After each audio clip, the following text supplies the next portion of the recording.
एक छोटी सी परिभाषा जीवन साथी की।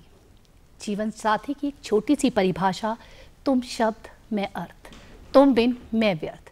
जीवन साथी जो आपको समझे, आपको हमेशा आपके साथ रहे।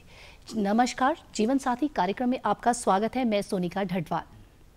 जीवन साथी जो आपको समझे, आपकी कद्र करे और हर पल जिसको आपके साथ होने का एहसास हो, वो है जीवन साथी। जीवन साथी कार्यक्रम में आज हम आपको एक खुशदिल और खुशकिस्मत जीवन साथी से मिलाने जा रहे हैं। आइए मिलते हैं और जानते हैं उनके जीवन का सफ़र के बारे में। आज हमारे साथ जीवन साथी कार्यक्रम में डॉक्टर सतीश शर्मा और उनकी जीवन साथी जो हैं शैली शर्मा हैं। आप दोनों का हमारे इस कार्यक्रम में स्वागत है। सर, डॉक्टर सतीश जी, आपसे मैं पूछना चाहूँगी, जो आपकी अर्धांगिनी हैं शैली जी, थोड़ा सा आप उनके विषय में बताइए कि वो क्या करती हैं और क्या है उनकी क्वालिफ़िकेशंस के बारे में थोड़ा सा मैं जानना चाहूँगी। इनका जो क्वालिफ़िकेशन है वो एक छोटे गांव अम्बोया डिस्ट्रिक्ट सिरमौर से शुरू हुआ था और उसके बाद जो एजुकेशन क्वालिफ़िकेशन है इन्होंने MA और BEd किया है। जी। आफ्टर मैरिज ये फिर शिमला मेरे साथ ही सेटल्ड हुए हैं। जी मैम, सर ने आपके बारे में बताया कि आप बहुत छोटे गांव से, जहां सिरमौर के बारे में बताया, वहां से हैं, तो आप सर के बारे में आप थोड़ा सा हमें बताइए। ये इनका नाम डॉक्टर सतीश शर्मा है, जैसे कि अभी आपने बताया। इनकी स्कूलिंग जो है ये शिमला से हुई है, सेंट एडवर्ड स्कूल से इन्होंने पास आउट हुए हैं ये। फिर इनका कॉलेज इनका यही शिमला से, फिर ये पंजाब यूनिवर्सिटी से इन्होंने MPhil PhD NIS Patiala, he is gold medalist in MPhil जी इनका। और आजकल ये गवर्नमेंट कॉलेज संजौली में असिस्टेंट प्रोफेसर है फिजिकल एजुकेशन डिपार्टमेंट में। जी सर, मैम ने तो आपकी खूब क्वालिफिकेशन सब बताई और आपने सिर्फ मैम के बारे में बताया कि ये MA है, पर ये नहीं बताया कि MA किस में है। हाँ, उसके लिए क्षमा चाहते हैं। इन्होंने एजुकेशन में MA किया है, MA इन इंग्लिश और BEd, और साथ में थोड़ा प्रोफेशनल है, दैट इज़ अपना ऑनलाइन बुटीक भी चलाते हैं, हाउसवाइफ हैं। जी सर, एक जो हमारे जो एक्सपर्ट्स हैं वो हमेशा कहते हैं कि एक जो जीवन साथी अगर आपको एक अच्छा खुश दिल मिल जाए तो जीवन का सफ़र जो है वो बेहद आसान हो जाता है। आप लोग वही सफ़र जो है अभी तय कर रहे हैं और लंबा, भगवान से मैं दुआ करूंगी कि ये सफ़र ऐसे ही चलता रहे और लंबा रहे। थोड़ा से सफ़र के बारे में हमें बताइए।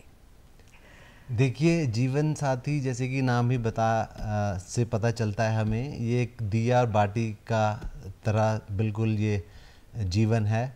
बिल्कुल ये साइड बाय साइड चलता है। दुख है तो दुख में भी साथ रहना पड़ता है, सुख है तो उसको भी मिल बांट के खुशियाँ रहनी पड़ती है। फिर जो फैमिली में जो एडजस्टमेंट्स है वो सारी है, वो हमारे को ये देखना है कि हाँ, किसी को हम दुख ना पहुंचाएं, किसी के हमारे उससे कोई आघात ना पहुंचे। तो ये सारा कुछ साइड बाय साइड चलता है और लाइफ लॉन्ग है। एक बोट में सफ़र कर रहे हैं, जब तक जीवन है तब तक साथ रहना है। जी मैम, सर ने बोला कि एक बोट में जो है वो सफ़र करना है। जब सफ़र करते, जब एक किश्ती में सफ़र है, कुछ खट्टी मीठी ऐसी यादें हो जाती हैं कि कुछ ना कुछ जो होता है, कभी हस्बैंड वाइफ के बीच में ऐसा कुछ हो जाता है। पर उससे पहले मैं आपसे ये जानना चाहूँगी, अगर जो आपके हमसफ़र हैं आपके साथ, जो आपके हमसफ़र हैं वो आपको कितना समझते हैं, और अगर आपको मैं इनको परिभाषित करने को कहूँ तो आप इनको कैसे परिभाषित करेंगे? इनकी परिभाषा मैं ये ही दूंगी कि ये बहुत ही सिंपल, पॉजिटिव और बहुत ही मतलब सब केयरिंग पर्सन है, बहुत ज़्यादा। ये नहीं कि स्पेशली मेरे लिए तो है, बट पूरी फैमिली, अपने पेरेंट्स और हम में मतलब इतना अच्छा बैलेंस इन्होंने तालमेल बनाया है कि मैं मतलब उस चीज़ को बहुत वो करूँगी, गार्ड करती। इसीलिए मैं इनका बहुत ज़्यादा मतलब जीवन साथी, किसी ने जैसे सही कहा है कि अगर अच्छा मिल जाए तो जीवन निखर जाता है, तो मेरे साथ तो सेम वही हुआ है। मैम ने बहुत अच्छी बात कही कि आप सर बहुत केयरिंग हैं और उनका जीवन जो है आपने निखार दिया है। तो आपने, मैम ने तो बता दिया कि आप बहुत ज़्यादा केयरिंग हैं। अगर हम मैम की बात करें तो मैम आपकी कितनी केयर करती है कि आप ही मैम की केयर करते हैं? ये अगर मैं कहूँ तो ये केयरिंग से थोड़ा ऊपर ओवर केयरिंग करते हैं।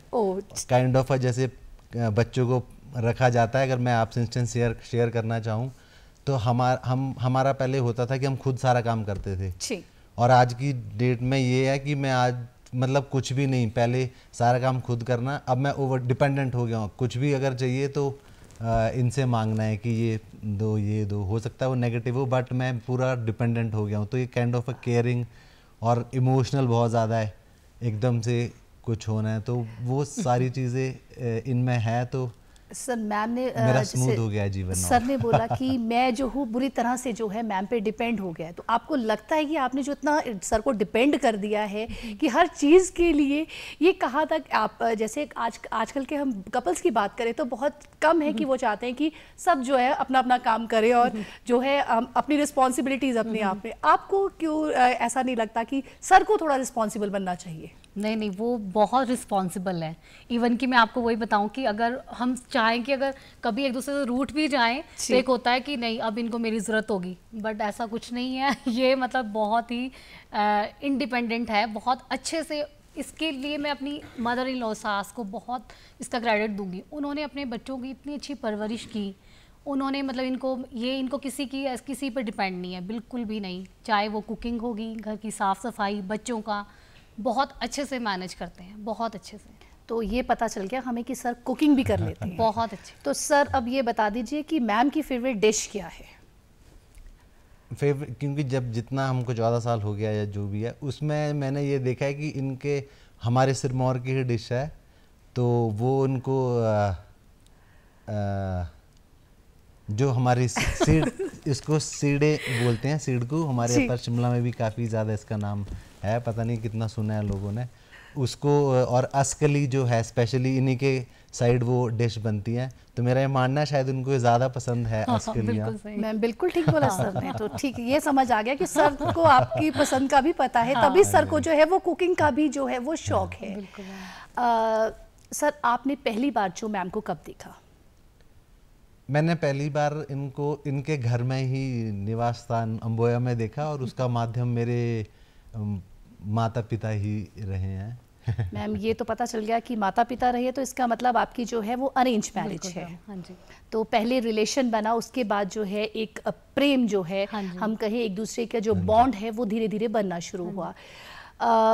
अक्सर आज के समय की अगर हम बात करें तो बच्चे कहते हैं कि पहले हमें उसको समझना है, फिर हम जो है अगले बारे में सोचेंगे हमें शादी करनी है या नहीं करनी है।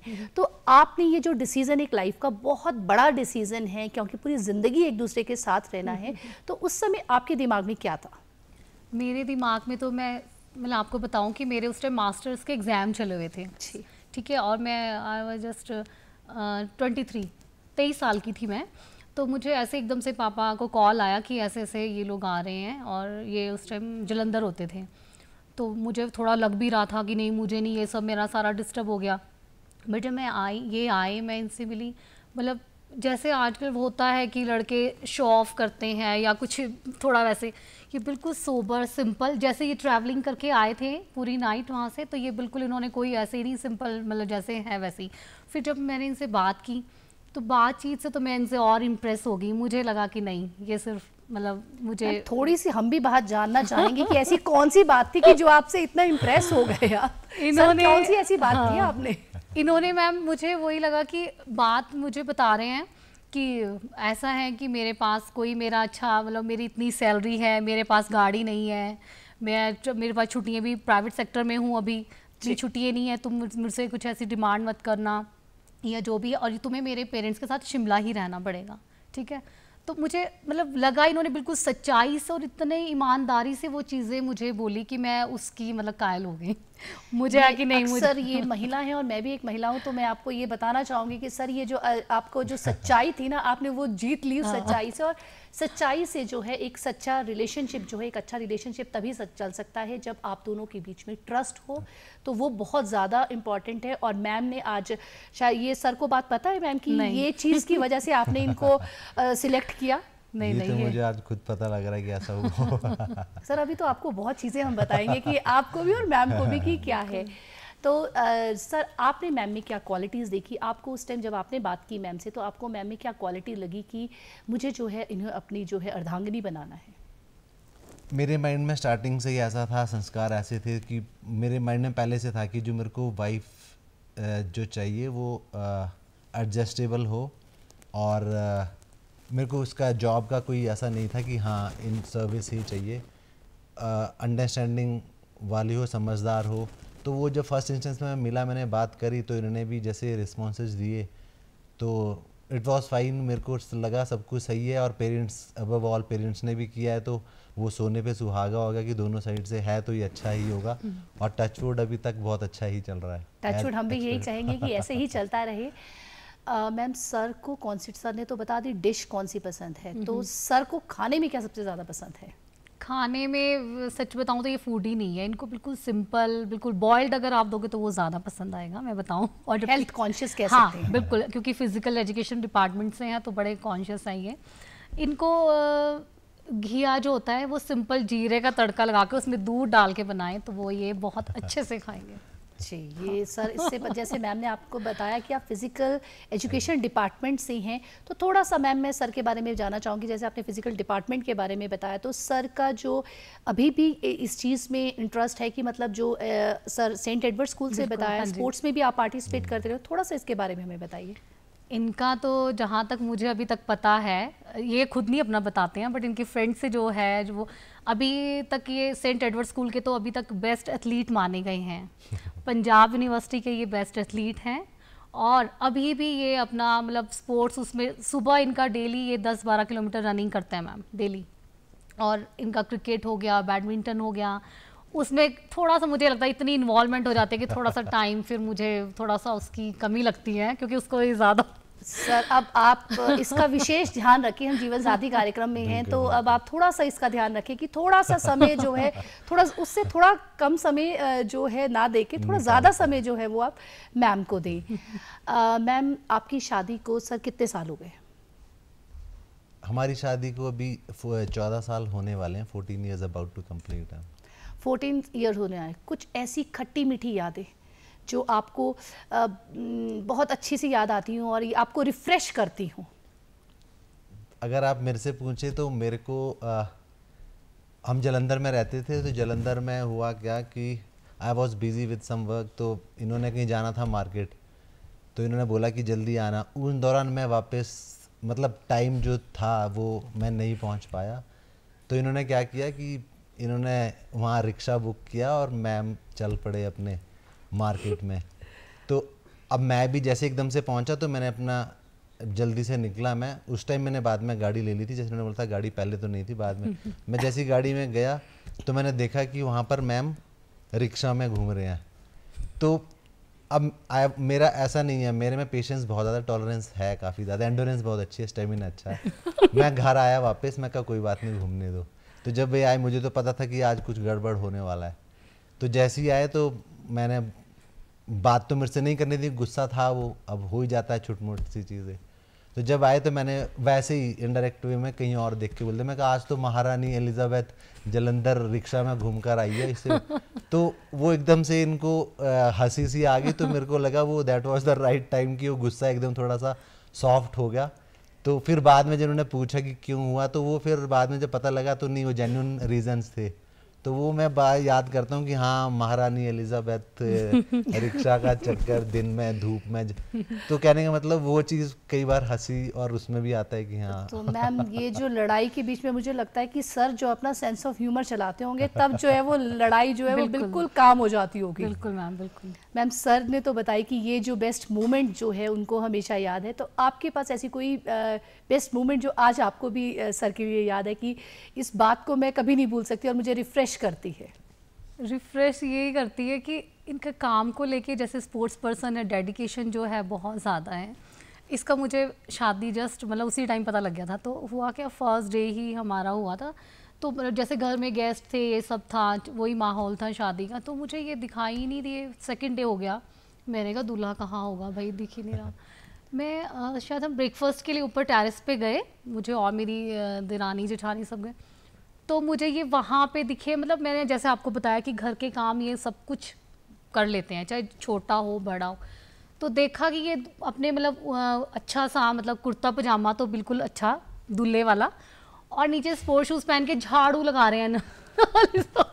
तो मतलब मैं इतनी हंसी भी मुझे आई और मुझे इतना अच्छी भी लगी वो चीज़। मैं बता नहीं सकती आपको कि नहीं तो कहाँ सब मैम अच्छी इसलिए लगी कि हेल्पिंग हैंड साथ में है। बिल्कुल सबसे इम्पोर्टेंट तो ये रहता है कि चलो कोई हेल्पिंग हैंड तो सबसे ज़्यादा इम्पोर्टेंट है। मैम आप न्यूक्लियर फैमिली में रहते हैं या जॉइंट फैमिली? नहीं मैम, हमारी जॉइंट फैमिली है। तो सर जॉइंट फैमिली में कितने मेंबर्स हैं? वी आर 13 मेंबर्स हैं। आज के समय में हम कहें तो बहुत कम लोग हैं जो जॉइंट फैमिलीज़ में रहते हैं। तो मैम जॉइंट फैमिली में देखो जब रहते हैं तो बहुत चीज़ें होती है, कई बार बच्चे ही आपस में लड़ जाते हैं और छोटी छोटी बातें होती हैं। तो थोड़ा सा इसके बारे में बताइए कि कैसे सर आपको जॉइंट फैमिली में रहने के लिए मोटिवेट करते हैं और सपोर्ट करते हैं, या कई बार ऐसा कई चीज़ें हो जाती हैं और आप सर को कैसे करती हैं? मेरा तो मैम यही है कि जॉइंट फैमिली में ये एक तो पेशेंस आपको रखने पड़ते हैं बहुत ज़्यादा, ठीक है, कोऑर्डिनेशन सबके साथ हो, बॉन्डिंग हो, और ये है कि ट्रस्ट सबसे बड़ी बात है। तो इसमें मुझे तो नहीं लगता कि मुझे कोई प्रॉब्लम आई इनके घर में आके जॉइंट फैमिली में, क्योंकि सारी फैमिली इतनी अच्छी है। मेरे बहनों के नाम, मेरे देरानी जेठानी है, वो हम बहनों की तरह रहते हैं। देवर जैसे मेरे भाई हैं, जेठ हैं, बहुत केयरिंग, मतलब टचवुड मैं इसलिए बहुत लकी रही हूँ मैम। मुझे तो अब तो हमें ऐसा हो गया कि हम अकेले नहीं रह सकते, हमें सबको मिलजुल के रहने की आदत होगी है। हमारे 6 बच्चे हैं, सब बहुत अच्छे से रहते हैं। तो मुझे तो ऐसा लगा कि उस फैमिली में, इस फैमिली में आके मुझे बहुत कुछ सीखने को मिला है। सर जैसे आपने मैम को बताया कि मेरा जो है स्ट्रगलिंग टाइम है जब आप जालंधर में जॉब करते थे, आज आप गवर्नमेंट सेक्टर में हैं। तो शादी के समय जो थे आप जो गवर्नमेंट सेक्टर में जॉब नहीं करते थे और जो आप प्राइवेट सेक्टर में थे, तो उस समय मैम ने आपको कैसे सपोर्ट किया कि आप मोटिवेट आपको किया कि प्राइवेट सेक्टर में भी बहुत ऑप्शंस हैं आपको आगे ग्रोथ करने की और गवर्नमेंट सेक्टर में भी हैं, तो मैम ने आपको मोटिवेट किया या आपको ये ड्रीम था कि मुझे जो है, ये सपना था आपका कि मुझे जो है लाइफ में ये करना है? अगर आप वैसे बात करें तो मेरे टारगेट्स तो अभी भी लाइफ में है, मैं उनको अचीव करना चाहूँगा। यस, नेवर एंडिंग है वो, एकदम आप सही कह रहे हैं। उस टाइम जब मैरिज हुई तो मेरे को यही था कि मैं प्राइवेट सेक्टर में हूँ। ये बोलना एक्चुअली जब हम मैरिज का प्रपोजल लेके जाते हैं तो सबसे पहले होता है कि हमारे को तो वर या लड़का ऐसा चाहिए जो गवर्नमेंट उसमें हो। तो वो मैं पहले क्लियर कर चुका था कि मैं गवर्नमेंट सेक्टर में जॉब कर रहा हूँ। और उस टाइम जो मेरी जॉब थी वो बहुत अच्छी थी, हाईली सैलरीड था उस पर्टिकुलर यूनिवर्सिटी में, प्राइवेट में। तो इन्होंने तो एट अ टाइम ये कभी घर से बाहर रही नहीं। स्टार्टिंग में थोड़ा प्रॉब्लम आती थी क्योंकि इनकी फैमिली बैकग्राउंड ये था कि जैसे गांव में रहते थे तो सारा मिलना जुलना रहता था। जालंधर आगे एकदम लोनलीनेस हो गया। तो स्टार्टिंग में थोड़ा सा दिक्कत आई, बट बाद में तो ये पता ही नहीं चला कि when she has switched from this एक साइड से एकदम दूसरे साइड आगे, तो every time she is caring, मतलब लंच पैक करना, ये जाना आना वापस, तो टाइमली चाय। और तो वो मेरे डिपेंडेंसी बढ़ती गई और फिर इनका भी उसमें काम लग गया। अब later on we shifted to Shimla जब मेरा गवर्नमेंट सेक्टर में हो गया मैम। तो सर गवर्नमेंट सेक्टर के लिए भी आपने जो है वो तैयारी तो की होगी। तो उसके लिए मैम ने आपको कैसे सपोर्ट किया? मैंने आपको बोला ऊपर डिपेंडेंसी तो रहा ही है। अब मेरे को पूरा टाइम मिल गया कि मैंने प्रेपरेशंस करनी है, तो मेरे को फुल टाइम ही मिल गया एक तरह से। पहले तो मैं बिजी रहता था, मैं स्पोर्ट्स में भी काफ़ी ज़्यादा, अभी भी मैं हूँ थोड़ा एक्टिव, बट हुआ क्या कि वो थोड़ा सा मैंने स्पोर्ट्स अपना बंद कर दिया। इन्होंने भी सपोर्ट किया कि नहीं आप अपना सिंसियरली करो, इतना टेंशन नहीं लेना कि already we are in job. तो वो भी एक साइकोलॉजिकल टेंशन कि भाई अगर नहीं हो तो पता नहीं क्या हो जाएगा। इन्होंने बोला कि वी आर जहाँ पर भी है अच्छा चल रहा है, बट आप अपनी प्रेपरेशन अच्छे से करें। तो वो बहुत बड़ा मतलब बैकबोन रहा और सपोर्ट किया, तो क्वालिफाई कर गए और अपना घर वापसी हो गई एक तरह से। बिल्कुल सही मैम, आपने वो सर की बात बहुत अच्छे से कही कि घर वापसी हो गई। वो सर की बात से ही पता चल रहा है कि वो अपने घर को या अपनी मिट्टी को कहें वो कितना मिस करते थे। तो सर ने कहा कि घर वापसी हो गई। मैम जैसे आपने कहा कि जॉइंट फैमिली में आप रहती हैं और आपकी फैमिली में सब वर्किंग हैं, तो आपको कभी ऐसा नहीं लगा कि मुझे काम करना है? नहीं, काम मुझे ये भी नहीं है कि मैं इसका वो ये बोलूँगी कि मुझे जॉइंट फैमिली में मैं रही घर पे तो मुझे ही सारा बर्डन, ऐसा कुछ नहीं है। मुझे ही अंदर से ऐसा लगता था कि नहीं, अभी बच्चे छोटे हैं, ये मैं बाद में भी कर लूँगी, अभी इनको ज़रूरत है, बच्चों को ज़रूरत है। फिर इनका भी यही सोचना था कि नहीं, अभी सारे ही, अगर मैं भी वर्किंग, तुम भी, फिर बच्चों का कौन करेगा। ये तो हमें ऐसा लगा कि ये टाइम अभी मुझे बच्चों को देना ज़्यादा ज़रूरी है। तो जॉइंट फैमिली तो चलो, आप लोगों की बात से बहुत सहमत हूँ कि जो बच्चों का जो बचपन है वो वापस नहीं आएगा, और ये इसके लिए मैम बहुत आप जो है वो सेक्रीफाइस किया। मैं सच में कहती हूँ कि सर सच में आप बहुत लकी हैं कि आपको जो है ऐसी जीवन साथी जो है आपको जो मिली है। मैम आपके पास पेपर है ना? हाँ जी मैम। सर आपके पास भी हाँ है जी, थोड़ी सी एक, आप दोनों 14 साल हो गए आप दोनों को, कितना एक दूसरे को जानते हैं, थोड़ा सा इसका भी आज थोड़ा सा टेस्ट हो जाए। ठीक है बिल्कुल। मैम आप सर का जो है आप पहले अपना कलर लिखें जो आपका फेवरेट कलर है। सर आप भी अपना पहले फेवरेट कलर लिखें। ओके, पहले मैं अपना लिख दूं। अपना लिखिए मैम, आप भी अपना पहले फेवरेट कलर लिखें। हाँ जी। कि आपका जो फेवरेट कलर, आज पता चलेगा कि कौन कितना किसको कितना जानता है। अब सर आप मैम का फेवरेट कलर लिखें और मैम आप सर का फेवरेट कलर लिखें। ठीक है।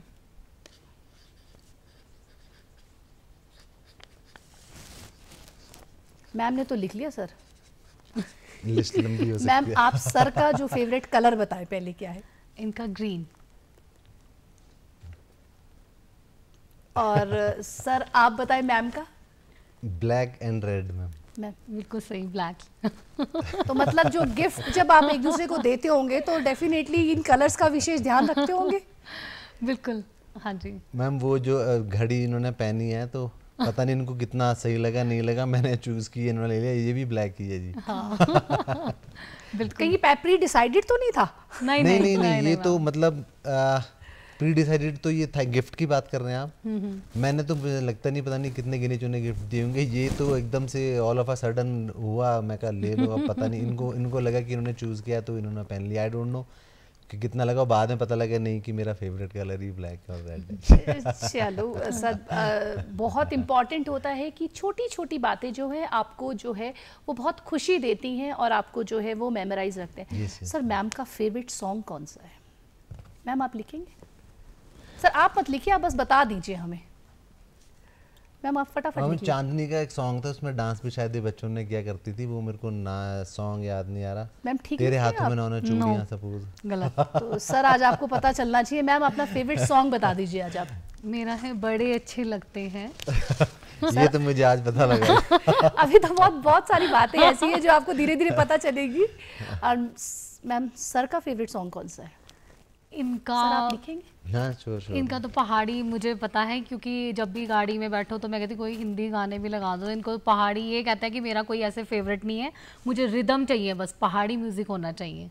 तो इनका ऐसा हिंदी सॉन्ग कोई तो ऐसा सॉन्ग होगा जो सर को पसंद होगा। हिंदी सॉन्ग, चलो कोई बात नहीं। सर आप ही बता दो आज की मैम को कि कौन सा फेवरेट सॉन्ग जो है वो आपका, हिंदी सॉन्ग में कौन सा फेवरेट सॉन्ग है आपका?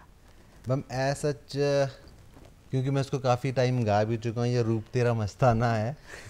और ये पुराने वाला नहीं है, ये बाली सगू ने गाया है and it is a rap. Okay तो वो चाइल्डहुड से गाते थे तो वही बन गया मैम। ठीक है। रैप। हाँ मैम जी। सर ने आपको इतना अच्छा सॉन्ग आपके लिए, और मैं आज तो पता चल गया। आज आप, मुझे लगता नहीं है कि आप लाइफ में कभी भूलेंगे कि आप दोनों का एक दूसरे का फेवरेट सॉन्ग जो है वो कौन सा है। मैम कोई ऐसा बेस्ट गिफ्ट जो सर का आपको आज भी याद हो? बेस्ट गिफ्ट तो वैसे कोई चीज़ तो चलो वो तो सब होता है, बट मुझे तो इनका गिफ्ट ये ही लगा था कि शादी का कुछ ही टाइम हुआ था और काफ़ी टाइम से मैं शिमला में ही थी, तो काफ़ी बहुत मिस कर रही थी उस टाइम इनको। थोड़ा लग ही रहा था, मतलब एकदम से ये चले गए, क्योंकि प्राइवेट सेक्टर में आपको पता है छुट्टियाँ छुट्टी का बहुत कम, बहुत जी। रहता है। तो फिर मैं इनको फ़ोन पे जैसे डेली आप कब आओगे कब आओगे, तो कहते कि 10-15 दिन बाद आऊँगा ऐसे। तो हो गया, मैं चलो उसी को कर रही थी वेट कि आएगा। तो हुआ ये कि मम्मी मदर इन लॉ ऊपर थे रूम में, मैं चाय लेके जा रही थी और मुझे आज भी वो याद है कि मैं बिल्कुल मेन डोर पे पहुंची, वो सामने दिखता है मेन डोर जहाँ से स्टेयर्स में ऊपर ले थी, और ये सामने बिल्कुल बैग लेके मेरे सामने आ गए। तो मतलब वो चीज़ मैं कभी नहीं, वो मेरे, और लिटरली मैं रोने लगी इनको देख के। तो वो मुझे सबसे अच्छा गिफ्ट लगा कि जिस टाइम मुझे इनकी बहुत ज़रूरत और मिस कर रही थी, ये आ गए। मैम जैसे सर ने मैम ने बताया कि जो किड्स की लुक आफ्टर के लिए इन्होंने जो है अपना प्रोफेशन अभी तक, मतलब जो है ये किड्स के लिए जो अपना समय दे रही हैं, तो सर किड्स ज़्यादा क्लोज मैम के साथ ज़्यादा क्लोज हैं या आपके साथ ज़्यादा क्लोज हैं बच्चे? Ma'am we have 2 words, one is daughter and another one is my son. तो जो बेटा है उसके अटैचमेंट मेरे साथ है, वो राउंड द क्लॉक मेरे साथ ही रहता है। बेटी राउंड द क्लॉक अपने मदर के साथ रहती है, एक्सेप्ट स्कूल के जो आवर्स होते हैं। तो अब बॉन्डिंग की बात करें तो वो वैसे ही है, बट अदरवाइज मेरा बेटा थोड़ा इमोशनल है। शाम को जब सोने का वक्त आता है तो वो मम्मा के साथ रहना पसंद करता है। दिन में वो खेलने का पसंद करता है, तो एट अ टाइम वो मेरे साथ ही रहता है। तो ये थोड़ा सा है। मैम, लड़ाई की शुरुआत सर दोनों से मैं पूछना चाहूँगी, लड़ाई की शुरुआत कौन करता है? ऑफ कोर्स मैं ही करती हूँ, मुझे ऐसा लगता है क्योंकि ये तो मतलब इतने शांत, और जैसे अभी देख के भी आपको लग रहा होगा इनकी पर्सनैलिटी। तो मैं एक दिन ऐसे ही हंस रही थी, अभी ज़्यादा टाइम नहीं हुआ, मैंने कहा आप तो ऐसी पर्सनैलिटी हो ना कि अगर मैं किसी से कंप्लेंट भी करना चाहूँ, अपनी मदर इवन कि अपने पेरेंट्स से भी की हो, तो कहते तू ही गलत होगी, ये ऐसा हो ही नहीं सकता इनकी ऐसी इमेज बन गई है मैम कि मतलब अगर ये कभी होंगे तो भी नहीं, मतलब सच में ऐसी पर्सनैलिटी है ये, कभी नहीं। और बहुत पॉजिटिव, कभी हो भी जाए तो उस मूड को भी ये बड़े अच्छे से हैंडल करते हैं। आप दोनों से जान के मुझे जो आपका जीवन का सफ़र है वो कैसा चल रहा है, जो पिछला था, और मैं भगवान से दुआ करूंगी कि आपका सफ़र जो है वो इसी तरह से खट्टी मीठी यादों के साथ चलता रहे और हमेशा आप ऐसे ही खुश रहें। थोड़ा सा मैं चाहूँगी कि जीवन साथी के कार्यक्रम में जो कपल्स अब शादी करना चाहते हैं और थोड़ा सा उनको संदेश दें। हमारा संदेश यही रहेगा कि सबसे पहले तो आपको जो है वो एक्सेप्ट करना पड़ेगा। एक्सेप्टेंस इज़ सबसे पहले आता है, फिर उसके बाद जब आप एक्सेप्ट कर लेते हैं एक दूसरे को, उसके बाद एडजस्टमेंट इज़ इम्पॉर्टेंट, कि आपको एडजस्टमेंट होना पड़ता है। हर आपने भी मैम पहले बोला था कि इंडिविजुअल डिफरेंसेस रहते हैं हर इंडिविजुअल के, तो वो जब साथ आए हैं तो फिर जो रहता है वो एडजस्टमेंट इज़ मोर इम्पॉर्टेंट। और अगर कभी छोटी मोटी नोक झोंक हो जाए, patience is also important. Patience अगर आप रखोगे तो उससे बड़ी चीज़ कोई भी नहीं है। और लास्ट में सिर्फ एक चीज़ ये कहना चाहता हूँ कि नोक झोंक होती है, लड़ाई होती है, तो जो एक कोट है अपना सन जू ने, जो चाइनीज़ मिलिट्री एक्सपर्ट है, उनका ये मानना है कि जो battle was one before it was fought. कहने का मतलब बैटल को, युद्ध को जीता जाता है उसको शुरू करने से पहले ही। तो वो चाहे युद्ध बॉर्डर का हो या फिर गृह युद्ध हो, वो पहले जीता जाए तो ज़्यादा बेटर है जी। आप दोनों हमारे इस कार्यक्रम में आए, आप दोनों का बहुत बहुत धन्यवाद। शादी एक पवित्र रिश्ता है जो एक मुलाकात से शुरू होता है और एक जो है ज़िंदगी भर के लिए जो है वो उसमें खुशियां भर देता है। जीवन साथी कार्यक्रम में आज इतना ही, अगले हफ्ते फिर मिलेंगे। नमस्कार।